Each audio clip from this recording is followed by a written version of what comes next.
নমস্কার, আমি ডক্টর চন্দ্রাংশু শাস্ত্রী।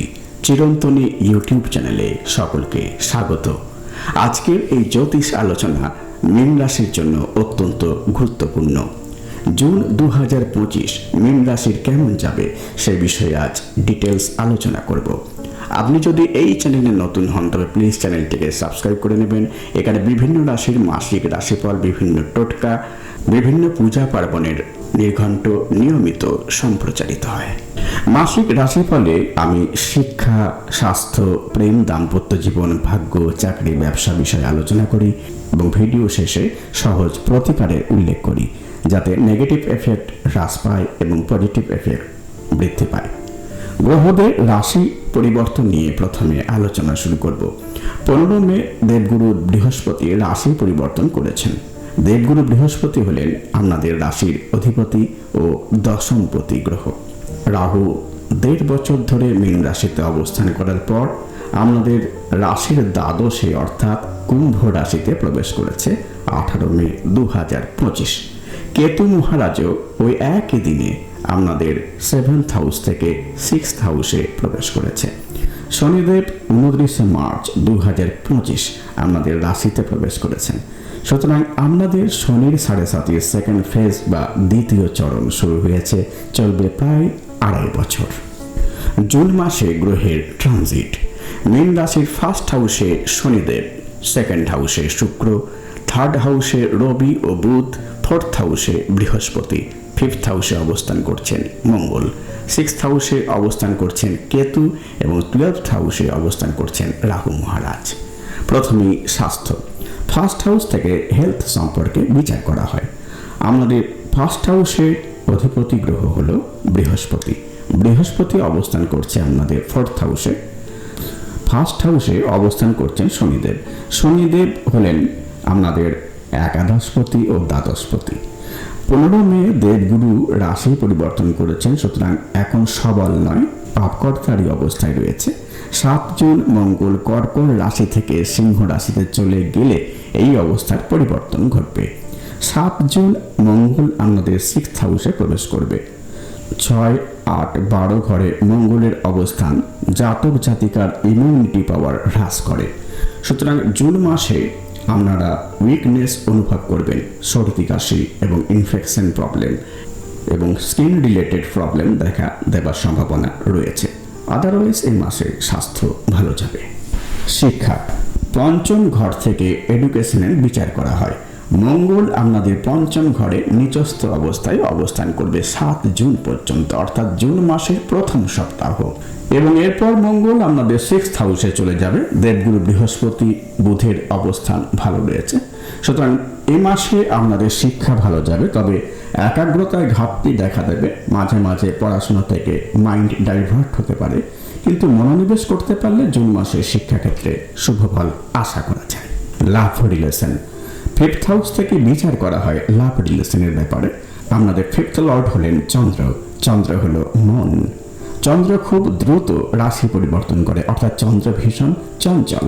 তাই দেখবেন মীন রাশির প্রেমিক বা প্রেমিকা অত্যন্ত চঞ্চল প্রকৃতির হয়। 7 জুন পর্যন্ত মঙ্গল মীন রাশির 5মে অবস্থান করবে, ফলে 7 জুন পর্যন্ত আপনার প্রেমিক বা প্রেমিকা আপনাকে ডমিনেট করতে চাইবেন। 8-9 জুন থেকে সম্পর্ক আবার স্বাভাবিক হয়ে যাবে।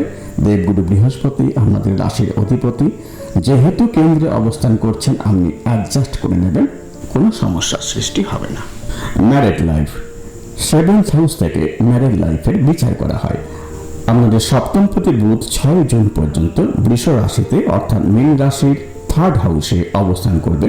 তারপর 4th হাউস অর্থাৎ নিজের রাশিতে ট্রানজিট করবে। সুতরাং 6 জুন পর্যন্ত আপনাদের পার্টনারের হেলথ রিলেটেড প্রবলেম থাকবে। তারপর 4th হাউসে বুধ ট্রানজিট করলে তা ঠিক হয়ে যাবে। তারপর থেকে পুরো জুন মাস আপনাদের ম্যারেড লাইফ যথেষ্ট ভালো যাবে। ভাগ্য। 9ম ঘর হলো ভাগ্যস্থান। আমাদের ভাগ্যপতি হলো মঙ্গল। 7 জুন পর্যন্ত আপনাদের ভাগ্যপতি 5মে নিচস্থ থাকবে এবং তারপর 6th হাউসে প্রবেশ করবে। মঙ্গল কেতু সংযোগ ঘটবে। সুতরাং জুন মাসে আপনারা কোনোভাবেই ভাগ্যের সহায়তা পাবেন না। যা কিছু রিস্ক নেবার তা জুলাই মাসে নেবেন। শেয়ার মার্কেট, লটারিতে এই সময় কোনো ইনভেস্ট করতে যাবেন না। চাকরি বা ক্যারিয়ার, 10th হাউস থেকে বিচার করা হয় ক্যারিয়ার বা চাকরি সংক্রান্ত বিষয়ে। আমাদের দশমপতি বা কর্মপতি হলেন দেবগুরু বৃহস্পতি। 15 মে দেবগুরু বৃহস্পতি আমাদের 4th হাউসে প্রবেশ করেছেন। দশমপতি বৃহস্পতি সপ্তম দৃষ্টি আমাদের দশমে অর্থাৎ কর্মস্থানে পড়ছে। কর্মক্ষেত্রে এর থেকে ভালো যোগ আর হতে পারে না। একে বৃহস্পতি দৃষ্টি অত্যন্ত শুভ, তার উপর বৃহস্পতি হলেন আমাদের কর্মপতি। কর্মপতির দৃষ্টি কর্মস্থানে, সুতরাং কর্মক্ষেত্রে আগামী 1 বছর আপনারা ঈর্ষণীয় অবস্থানে পৌঁছবেন। যারা এতদিন চাকরির চেষ্টা করছিলেন তারা 2025-এর অবশিষ্ট যে সময়কাল রয়েছে সেই সময়কালে চাকরি লাভের সুবর্ণ সুযোগ পাচ্ছেন। বিদ্যার কারগ্রহ বুধ 6 জুন আমাদের 4th ঘরে প্রবেশের পর তার দৃষ্টিও আপনাদের কর্মক্ষেত্রে পড়বে। সুতরাং যারা এডুকেশন লাইনে আছেন, যারা কথার মাধ্যমে কাজ করে থাকেন, অর্থাৎ যে কাজে আপনি নিয়মিত রয়েছেন, যেখানে কথার প্রাধান্য থাকে, যেমন কেউ কোচিং সেন্টারে রয়েছেন, কাস্টমারকে বুঝিয়ে কোনো ব্যাপারে রাজি করাচ্ছেন, তাদের জন্য জুন মাস অত্যন্ত ভালো সময়। এই সময় আপনাদের কর্মক্ষেত্রে উন্নতি লক্ষ্য করবেন। ব্যবসা, সপ্তম ঘর থেকে ব্যবসার বিচার করা হয়। আমাদের সপ্তমপতি হলো বুধ। বুধ 6 জুন 2025 মীন রাশির 4th ঘরে প্রবেশ করবে মিথুন রাশিতে। মিথুন রাশি হলো বুধের স্বক্ষেত্র। সুতরাং 6 জুনের পর থেকে মীন রাশির ব্যবসা ক্ষেত্রে উন্নতি চোখে পড়ার মতো। জুন মাসে আপনারা ব্যবসার শ্রীবৃদ্ধি ঘটাতে সক্ষম হবেন। প্রতিকার, প্রতিদিন সকালে স্নানের পর হনুমান চালিসা পাঠ করুন। প্রথমে শ্রীরামচন্দ্রকে স্মরণ করবেন, তারপর হনুমানজির 12 নাম উচ্চারণ করবেন এবং শেষে হনুমান চালিসা পাঠ করবেন। প্রতিদিন সকালে স্নানের পর বগলামুখী পূজা করুন। প্রতি মঙ্গলবার মঙ্গলের বীজ মন্ত্র উচ্চারণ করুন। ওং অং অঙ্গারকায় নমঃ 108 বার। বৃহস্পতির বীজ মন্ত্র প্রতিদিন সকালে স্নানের পর উচ্চারণ করুন। ওং ব্রিম বৃহস্পতি নমঃ 108 বার। আমার এই ভিডিও ভালো লাগলে প্লিজ লাইক করবেন, শেয়ার করবেন এবং পরের ভিডিওগুলি যাতে শীঘ্র দেখতে পান সেজন্য চ্যানেলটিকে অবশ্যই সাবস্ক্রাইব করবেন। আর আমার জ্যোতিষী পরামর্শ গ্রহণে আগ্রহী হলে 9434660892 এই হোয়াটসঅ্যাপ করতে পারেন বা ফোন করতে পারেন 8617498640 এই ফোন নম্বরে। আজ এই পর্যন্ত, দেখা হবে পরের ভিডিওতে। ধন্যবাদ।